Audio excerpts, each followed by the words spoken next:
Hello my dear students, ഇന്നത്തെ സെക്ഷനിൽ നമ്മൾ ഡിസ്കസ് ചെയ്യാൻ പോകുന്നത് സെൻറ്റൻസ് ടൈപ്സ് ആണ്. ഒ ഇ ടി റൈറ്റിങ്ങിൽ എങ്ങനെ 3 സെൻറ്റൻസ് ടൈപ്സും നമുക്ക് എഫിഷ്യൻ്റ് ആയിട്ട് യൂസ് ചെയ്യാമെന്നാണ് വിത്ത് എക്സാമ്പിൾ. ഓക്കെ, സോ ഈ ഒരു വീഡിയോ നിങ്ങൾ കുറേ പേരെന്നോട് ചോദിച്ചു ഒ ഇ ടി റൈറ്റിങ്ങിൽ ഹെൽപ്പ്. സോ ഒരു ക്ലാസ് എന്ന രീതിയിൽ എടുക്കുമ്പോഴത്തേക്കും നെറ്റിൻ്റെ പ്രോബ്ലം കാരണം പലരും കണക്റ്റ് ആവുന്നില്ല, പിന്നെ ടൈമിൻ്റെ പ്രശ്നം കാണും. ഇതാവുമ്പോൾ എനിക്കൊരു വീഡിയോ ചെയ്ത് നിങ്ങൾക്ക് പോസ്റ്റ് ചെയ്താൽ മതി, നിങ്ങളുടെ സമയത്തിനനുസരിച്ച് കണ്ടാൽ മതി. ഞാൻ ഒ ഇ ടി റൈറ്റിംഗ് നിങ്ങളത് കറക്റ്റ് ചെയ്യുന്ന സമയത്ത് പറഞ്ഞിട്ടുണ്ടായിരുന്നു, സെൻറ്റൻസുകൾ സിമ്പിളായി പോകുന്നുണ്ട്, അതിന് കോമ്പൗണ്ടിലോട്ടും കോംപ്ലക്സിലോട്ടും കൂടെ യൂസ് ചെയ്യാനായിട്ട്. നിങ്ങൾ ഒരു ലെറ്ററിൽ ചെയ്യും, പിന്നെ വേറൊരു ലെറ്റർ വരുമ്പോഴത്തേക്ക് അതൊന്നൊന്ന് ഒന്ന് ഡൈവേർട്ടായിട്ട് പോകുന്നുണ്ട്. ഓക്കെ, സോ അതിൻ്റെ പ്രധാന കാരണമെന്ന് വെച്ചാൽ നമ്മൾ ഡേ ടു ഡേ ലൈഫിൽ നമ്മൾ ഇംഗ്ലീഷ് ലാംഗ്വേജ് അത്ര യൂസ് ചെയ്യുന്നില്ല. യൂസ് ചെയ്താലും നമ്മൾ സിമ്പിൾ സെൻറ്റൻസുകളാണ് യൂസ് ചെയ്യുന്നത്. സ്പീക്കിംഗ് ആയിരിക്കും ഒരു പക്ഷേ കൂടുതൽ, റൈറ്റിംഗ് കുറവാണ്. നമ്മളൊരു ഏജ് കഴിഞ്ഞാൽ പിന്നെ നമുക്ക് എഴുതാനായിട്ട് മടിയാണ്. പ്രാക്ടിക്കൽ എക്സാംസൊക്കെ അല്ലെന്നുണ്ടെങ്കിൽ ഒരു കോമ്പറ്റീറ്റീവ് എക്സാംസൊക്കെ വന്നാൽ മാത്രമേ നമ്മൾ എന്ത് ചെയ്യത്തുള്ളൂ, പ്രിപ്പയർ ചെയ്യത്തുള്ളൂ. അതിലും കൂടുതലിപ്പോൾ മൾട്ടിപ്പിൾ ചോയ്സ് ആയതുകൊണ്ട് തന്നെ റൈറ്റിംഗ് എന്ന് പറയുന്ന ഒരു കാര്യം വരുന്നില്ല. പക്ഷേ ഇതുപോലുള്ള എക്സാമിന് റൈറ്റിംഗ് ഒരു ഇമ്പോർട്ടൻ്റ് ഘടകമാണ്. നിങ്ങൾക്ക് അറിയാവുന്നത് കണക്ക് കേസ് ലെറ്റേഴ്സ് നമ്മൾ എഴുതിയേ പറ്റൂ. സോ അത് നമുക്ക് അതനുസരിച്ചിരിക്കും നമുക്ക് ബാൻഡ് കിട്ടുന്നത്. പലരും നന്നായിട്ട് ഒ ഇ ടി റൈറ്റിങ്സ് എഴുതുന്നുണ്ട്, മിസ്റ്റേക്സ് ഒന്നും ഇല്ലാതെ എഴുതുന്നുണ്ട്, ബി ബാൻഡൊക്കെ പ്രാക്ടീസ് ചെയ്യുന്ന സമയത്ത് കിട്ടുന്നുണ്ട്. പക്ഷേ റിസൾട്ട് വരുമ്പോഴത്തേക്കും അവിടെ എന്തോ ഒരു പ്രശ്നം, അവിടെ നമ്മൾ വിചാരിച്ചതുപോലെയുള്ള റിസൾട്ട് കിട്ടുന്നില്ല. അതിൻ്റെ പ്രധാന കാരണമെന്ന് വെച്ച് കഴിഞ്ഞാൽ നമ്മൾ യൂസ് ചെയ്യുന്ന സെൻറ്റൻസ് സ്ട്രക്ചർ തന്നെയാണ്. ഓക്കെ, സോ അത് എന്താണെന്നുള്ളത് നമുക്ക് ഡിസ്കസ് ചെയ്യാം. സോ നമ്മൾ സെൻറ്റൻസ് സ്ട്രക്ചറിലോട്ട് പോകുന്നതിന് മുമ്പ് എനിക്ക് കുറച്ച് കാര്യങ്ങൾ പറയാനുണ്ട്. എന്തുകൊണ്ട് നമ്മൾ ഈ ഫാക്ടേഴ്സ് ശ്രദ്ധിക്കണം, അതായത് എന്തുകൊണ്ട് നമ്മൾ ഒ ഇ ടി റൈറ്റിങ്ങിൽ ഇതുപോലെയുള്ള സെൻറ്റൻസ് സ്ട്രക്ചേഴ്സ് നമ്മൾ ശ്രദ്ധിക്കണം എന്ന് പറയുന്നതിൻ്റെ പ്രധാന കാര്യമെന്ന് പറഞ്ഞാൽ, നിങ്ങളുടെ ഒ ഇ ടി എക്സാം അസസ്മെൻറ്റിൽ ഒക്കുപ്പേഷൻ ഇംഗ്ലീഷ് ലാംഗ്വേജ് ടെസ്റ്റാണ്. Okay, English language test or English ടെസ്റ്റാണ്. അതിനകത്ത് നിങ്ങളുടെ ലാംഗ്വേജ് പ്രൊഫഷ്യൻസി അളക്കും. അപ്പം അതിന് നമ്മൾ ഇപ്പം ഗ്രാമർ പച്ചവെള്ളം കണക്ക് പഠിക്കണം അങ്ങനെയൊന്നുമല്ല, പക്ഷെ ചില കാര്യങ്ങൾ നമ്മൾ അറിഞ്ഞിരിക്കണം. നമ്മൾ എങ്ങനെ അത് ആക്റ്റീവായിട്ട് നമ്മളുടെ റൈറ്റിങ്ങിൽ യൂസ് ചെയ്യുന്നു എന്നുള്ളത്, റൈറ്റിങ്ങിലും സ്പീക്കിങ്ങിലും. ഓക്കെ, സോ സ്പീക്കിങ്ങിൽ നമുക്ക് അത്ര പ്രശ്നം വരുന്നില്ല, പക്ഷേ റൈറ്റിങ്ങിൽ അതൊരു റിട്ടൺ ഫോർമാറ്റ് ആയതുകൊണ്ട് തന്നെ അവിടെ നമുക്കൊരു കറക്ഷൻസ് വരും. ഓക്കെ, സോ എന്തുകൊണ്ടെന്ന് വെച്ച് കഴിഞ്ഞാൽ നിങ്ങളുടെ O E T papers assess ചെയ്യുന്നവർ, ഓക്കെ, ഇത് അസസ് ചെയ്യുന്ന ആൾക്കാർ നിങ്ങളെ ലെറ്ററിന് ബാൻഡ് ഇടുന്ന അല്ലെങ്കിൽ മാർക്സ് അനുസരിച്ച് ഇടുന്നത് എന്ത് ബേസ് എന്ന് വച്ച് കഴിഞ്ഞാൽ, ഒന്ന്, നിങ്ങൾ എന്തുമാത്രം പ്രൊഫഷണലായിട്ട് ഫോർമലായിട്ട് തന്നിരിക്കുന്ന കേസ് നോട്ട് ഡെവലപ്പ് ചെയ്ത്, അതൊരു നോട്ട് ഫോർമാറ്റിലായിരിക്കും ഡെവലപ്പ് ചെയ്ത് അതെങ്ങനെ ഒരു പ്രൊഫഷണൽ ഫോർമൽ ലെറ്ററാക്കി നിങ്ങൾ കൊടുക്കുന്നു എന്നുള്ളതിനെ ഡിറ്റർമൈൻ ചെയ്തായിരിക്കും ഇരിക്കുന്നത്. അതായത് എല്ലാം നമുക്കൊരു സിറ്റുവേഷൻ ആണല്ലോ. എക്സാം എടുക്കുകയാണെന്നുണ്ടെങ്കിൽ നിങ്ങൾക്കൊരു ലിസണിങ് കേൾക്കുന്നു, റൈറ്റിംഗ് നിങ്ങൾക്ക് കേസ് നോട്ട്സ് തരുന്നു, പിന്നെ സ്പീക്കിങ്ങിൽ ഇമാജിനറി സിറ്റുവേഷൻ നമ്മൾ എടുത്തിട്ട് അതിനെ കുറിച്ച് സംസാരിക്കുന്നു. സോ നിങ്ങൾക്ക് ഈ ഒരു ടെസ്റ്റ് പാസ് ചെയ്ത് അവിടെ ചെന്ന് കഴിഞ്ഞാൽ അവിടെയും ഇതുപോലെ നമ്മൾ ഡോക്ടേഴ്സിനോട് ഇൻട്രാക്ട് ചെയ്യേണ്ട ഒരു സെക്ഷൻ വരും. ഓക്കെ, ആസ് എ നേഴ്സ് അല്ലെങ്കിൽ ഒരു ഹെഡ് നേഴ്സ് എന്തായിക്കോട്ടെ, നമ്മൾ അവിടെ ചെല്ലുമ്പോഴത്തേക്കും ഒരു രോഗി വന്നു, അവർക്കുള്ള പ്രൈമറി ആയിട്ടുള്ള കാര്യങ്ങളൊക്കെ നമ്മൾ പ്രൊവൈഡ് ചെയ്തു. അതിനുശേഷം നമുക്ക് എന്തൊക്കെയാണ് എന്നുള്ളത് ഡോക്ടേഴ്സിന് നമുക്ക് കൺവേ ചെയ്യണമെന്നുണ്ടെങ്കിൽ നമുക്ക് എന്ത് വേണം, ഒരു കേസ് നോട്ട് നമ്മൾക്ക് പ്രിപ്പയർ ചെയ്യാനായിട്ട് അറിഞ്ഞിരിക്കണം. ഓക്കെ, സോ അവിടെ നമ്മൾ ഇപ്പം ഇന്ന ആൾ വന്നു, ഇന്നതൊക്കെ കൊടുത്തു, അങ്ങനെ ചെയ്തു, ഇങ്ങനെ ചെയ്തു, നമ്മളൊരു എസ്സേ പോലെ അല്ലെങ്കിൽ ഒരു നോവൽ പോലെ എഴുതാൻ നമുക്ക് പറ്റില്ല. മാക്സിമം ഓൺ പേപ്പർ ആയിരിക്കും, അതിനകത്ത് നമ്മൾ minimum number of words, maximum number of ideas നമ്മൾ എന്ത് ചെയ്യുക, കൊടുക്കുക. അതാണ് വേണ്ടത്. അതായത് ഇപ്പം ഡോക്ടേഴ്സ് തന്നെ വന്ന് സംസാരിക്കുന്നത് നിങ്ങൾ ശ്രദ്ധിച്ച് കാണാം. ആസ് എ നേഴ്സ് നിങ്ങൾക്ക് അറിയാവുന്നതാണ്, മിനിമം നമ്പർ ഓഫ് വേർഡ്സ് ആയിരിക്കും ആസ്ക് ചെയ്യുന്നത്. ഇപ്പം ലെവൽസ് ഓഫ് ടെമ്പറേച്ചർ അല്ലെന്നുണ്ടെങ്കിൽ BP, ഷുഗർ അങ്ങനെയൊക്കെ പറയും. പിന്നെ വേറെ എന്തെങ്കിലും കംപ്ലൈൻസ് ഉണ്ടോ എന്ന് ചോദിക്കും. അതൊക്കെ നമ്മൾ 1 വേർഡിൽ അല്ലെങ്കിൽ 2 വേർഡിൽ കൊടുക്കും. ഇപ്പം പ്രൈവറ്റ് ഹോസ്പിറ്റൽസിൽ നിന്ന് കിട്ടുന്ന ബിൽസ് ഉണ്ട്. ബിൽസ് മീൻസ് എന്തൊക്കെ കംപ്ലൈൻറ്റ്സ് ആണ്, പിന്നെ എന്തൊക്കെ മെഡിക്കേഷൻസ് ആണ് കൊടുത്തതെന്ന് പറഞ്ഞൊരു ചാർട്ട് തരും. ഓക്കെ, സോ ഐ തിങ്ക് റീസെൻ്റായിട്ട് കോസ്മോയിൽ നിന്ന് കിട്ടിയ ഒരെണ്ണം എൻ്റെ കയ്യിലുണ്ട്, ഞാൻ കാണിച്ചു തരാം. അതിനകത്ത് താഴെ കംപ്ലയിൻറ്റ്സ് എഴുതിയിട്ടുണ്ട്. ഫീവർ, ഇപ്പം വാക്കിംഗ് ഡിഫിക്കൽട്ടീസ്, അങ്ങനെയൊക്കെ ഇത് മിനിമം നമ്പർ ഓഫ് വേർഡ്സ് ആണ്, പക്ഷേ എന്തൊക്കെ കൊടുത്തു എന്നുള്ളതൊക്കെ താഴെ എഴുതിയിട്ടുണ്ട്. So maximum number of idea convey ആണ്. ആ ഒരു കേസിനോട്ട് അടുത്ത ഡോക്ടറിന് കൊടുക്കുമ്പോഴത്തേക്കും അണ്ടർസ്റ്റുഡ് ആണ്. സോ ഇവിടെയും ആ ഒരു പ്രൊഫഷൻസിയാണ് നമുക്ക് വേണ്ടത്. ഓക്കെ, അതാണ് എല്ലാവരും അളക്കുന്ന ഒരു കാര്യം. Minimum number of words, maximum number of ideas, plus professional and formal. അതായിരിക്കണം ഒരു ലെറ്റർ റൈറ്റിങ്ങിൻ്റെ അടിസ്ഥാന ഘടകം. ഓക്കെ, ഇപ്പോൾ തന്നിരിക്കുന്ന കേസ് നോട്ട് നമ്മൾ അതിനനുസരിച്ച് എന്ത് ചെയ്യുക, ഡെവലപ്പ് ചെയ്യാം. സോ ഇങ്ങനെ കേസ് നോട്ട് ഡെവലപ്പ് ചെയ്യാനായിട്ട് നമുക്ക് ഉപയോഗിക്കാൻ പറ്റുന്ന ബെസ്റ്റ് ട്രിക്കാണ് സെൻറ്റൻസിൻ്റെ യൂസേജ്.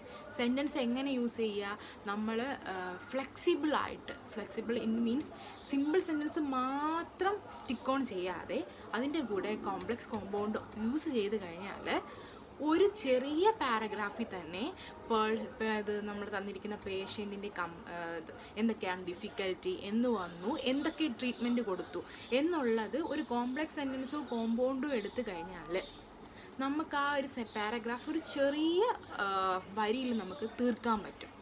സോ അങ്ങനെ ഒരു എഫിഷ്യൻറ്റ് ഫോർമാറ്റ് നമുക്ക് ഇതിലോടുകൂടി കിട്ടും.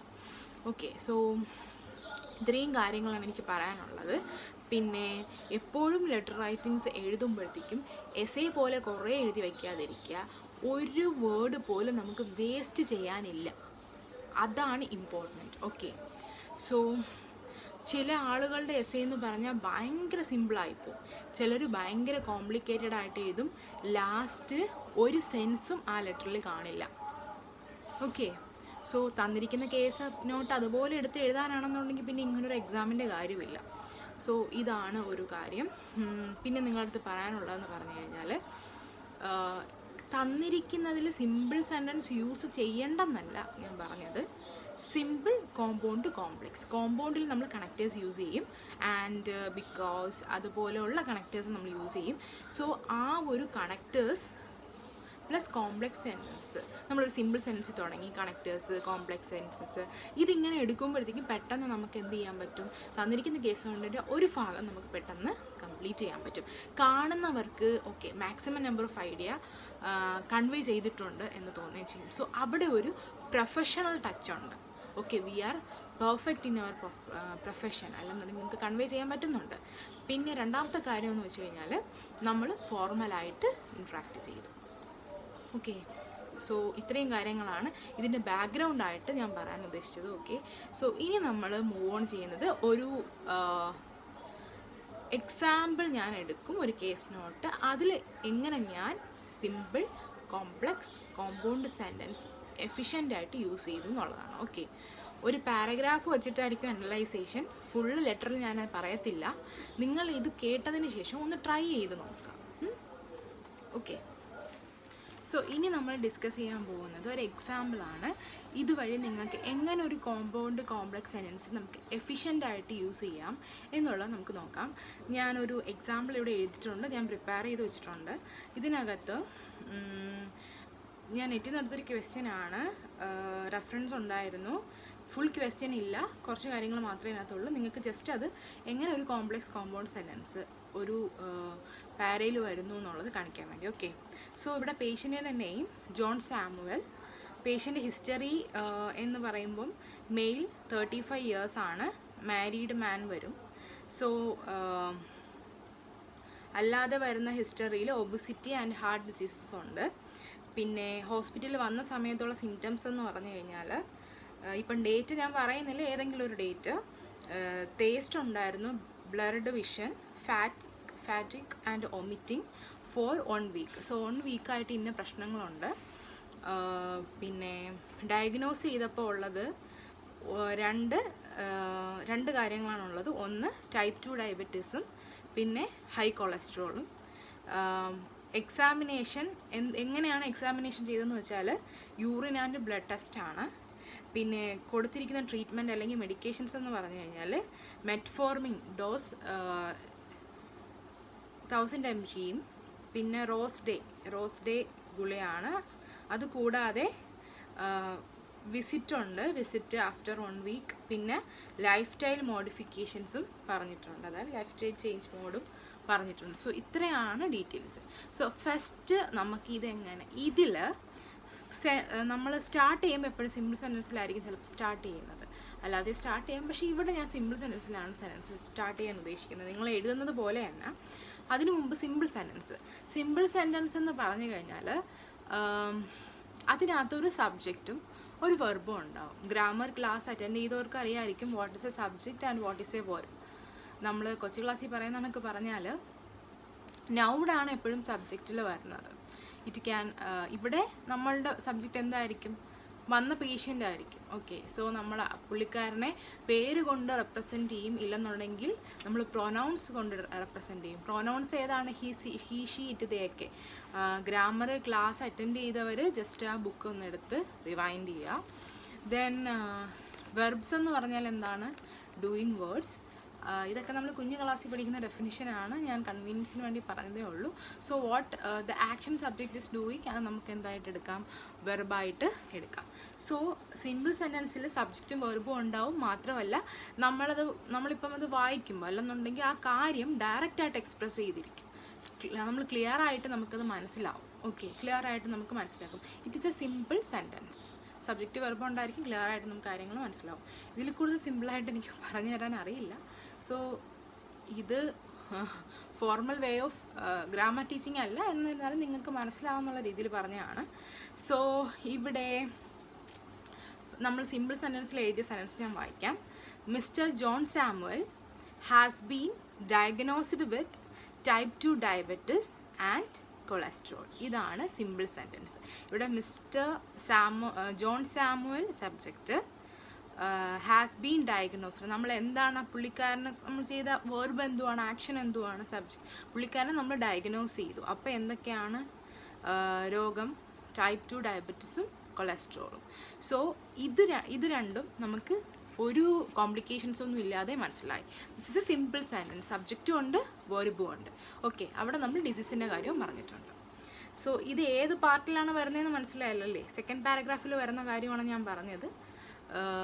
നമ്മളെ ഇൻട്രോ ലെറ്ററിൻ്റെ സെക്കൻഡ് പാർട്ടിലെ പാരഗ്രാഫാണ് ഞാൻ പറയുന്നത്. ഓക്കെ, ദെൻ നമുക്കിനി കോമ്പൗണ്ട് സെൻറ്റൻസിലോട്ട് മൂവ് ചെയ്യാം. സോ ഞാൻ ഇവിടെ സെക്കൻഡ് പാരഗ്രാഫ് സ്റ്റാർട്ട് ചെയ്തിരിക്കുന്നത് സിമ്പിൾ സെൻറ്റൻസിലാണ്. ഇനി താഴോട്ട് വായിക്കാം. So what is A compound sentence? Compound sentence എന്ന് പറഞ്ഞു കഴിഞ്ഞാൽ അവിടെ 2 ഇൻഡിപെൻഡൻറ്റ് ക്ലോസസ് ഉണ്ടായിരിക്കും. ക്ലോസസ് എന്താണെന്നുള്ളത് ഞാൻ വേറൊരു സെക്ഷനിൽ പറയാം. ഇവിടെ ഈ സിമ്പിൾ സെൻറ്റൻസുകൾ ഞാൻ പറഞ്ഞില്ലേ? സോ ഇതുപോലെയുള്ള 2 സിമ്പിൾ സെൻറ്റൻസിനെ നമ്മൾ ജോയിൻ ചെയ്ത് എഴുതുകയാണെന്നുണ്ടെങ്കിൽ കണക്റ്റേഴ്സ് ഉപയോഗിച്ച്, connectors means connecting words, and if, because, or, ഇതുപോലെയുള്ളതാണ് കണക്റ്റിംഗ് വേർഡ്സ്. നമ്മൾ കൺജങ്ഷൻസ് എന്ന് പറയും. ഗ്രാമറിൽ പറഞ്ഞിട്ടുണ്ടായിരുന്നു പാർട്സ് ഓഫ് സ്പീച്ച് പഠിപ്പിച്ചിരുന്ന സമയത്ത്. സോ നമ്മൾ 2 ഇൻഡിപെൻഡൻ്റ് ആയിട്ടുള്ള ക്ലോസസ്, അതായത് സെപ്പറേറ്റഡ് ആയിട്ട് നമ്മൾ 2 സെൻറ്റൻസുകൾ എടുത്താലും അത് 2 സിമ്പിൾ സെൻറ്റൻസ് ആയിട്ട് നിൽക്കുകയും ചെയ്യും. ഇതിനെ രണ്ടിനെയും കൂടെ നമുക്ക് എങ്ങനെ ജോയിൻ ചെയ്യാൻ പറ്റും? കണക്റ്റേഴ്സ് ഉപയോഗിച്ച് ജോയിൻ ചെയ്യാൻ പറ്റും. അതിനെയാണ് നമ്മൾ കോമ്പൗണ്ട് സെൻറ്റൻസ് എന്ന് പറയുന്നത്. ഞാൻ അന്ന് ജസ്റ്റ് കോമ്പൗണ്ട് കോംപ്ലക്സ് സെൻറ്റൻസ് എന്തുവാണെന്ന് പറഞ്ഞ ക്ലാസ്സിൽ പറഞ്ഞിട്ടുണ്ടായിരുന്നു. കോമ്പൗണ്ട് സെൻറ്റൻസ് എന്ന് പറഞ്ഞു കഴിഞ്ഞാൽ കോമ്പിനേഷൻസ്.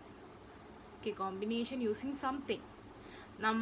ഞാൻ അന്ന് പറഞ്ഞ എക്സാമ്പിൾ ഐ തിങ്ക് ഓഫ് മിക്സ്ചറിൻ്റെ എക്സാമ്പിളാണെന്നൊന്ന് പറഞ്ഞത്. ഇല്ലെങ്കിൽ പോട്ടെ, കെമിക്കൽസ് തന്നെ എടുക്കാം. ഇപ്പം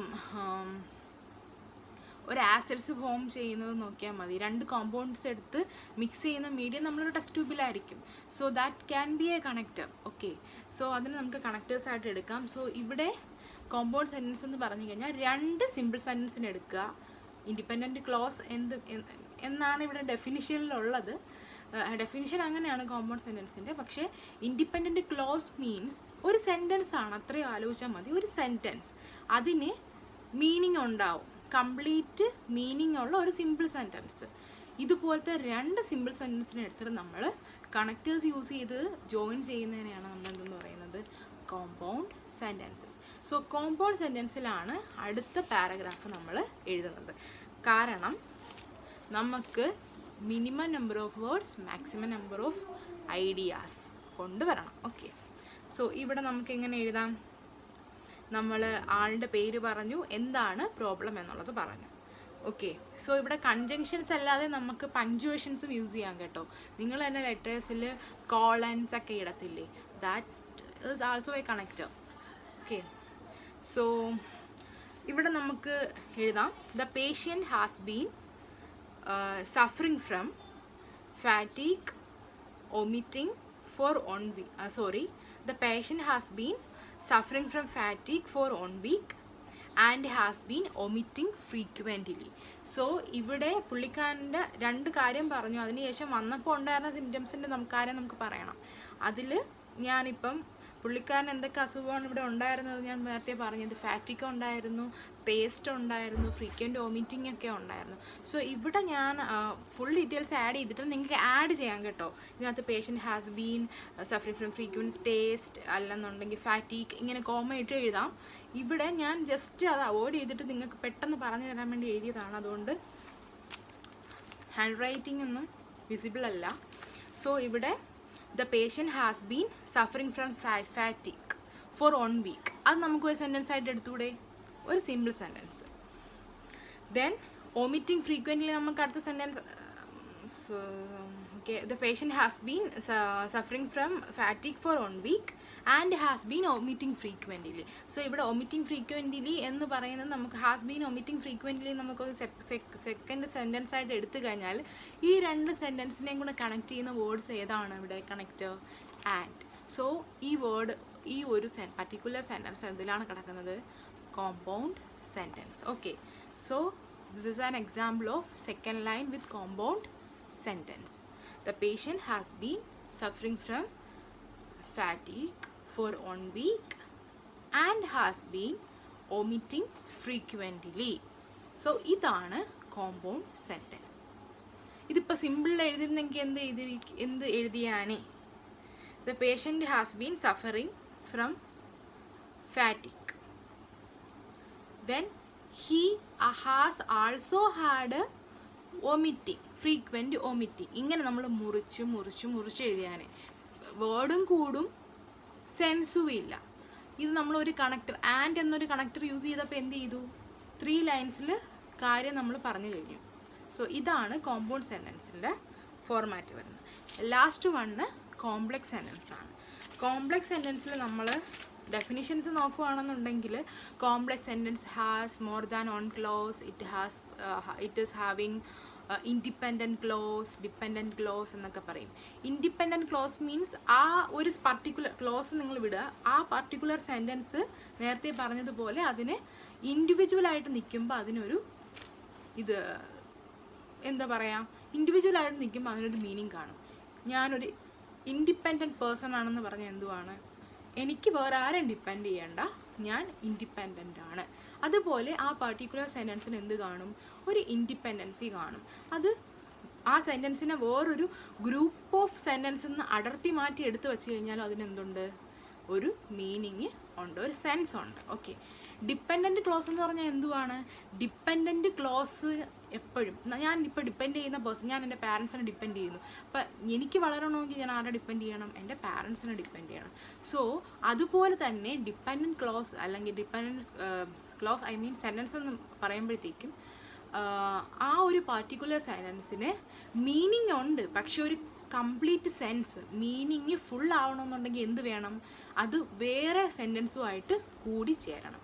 സോ ഡിപ്പെൻഡൻറ്റ് ക്ലോസസ് ആണ് എപ്പോഴും ഡെപ്ത് മീനിങ് ആഡ് ചെയ്യുന്നത്.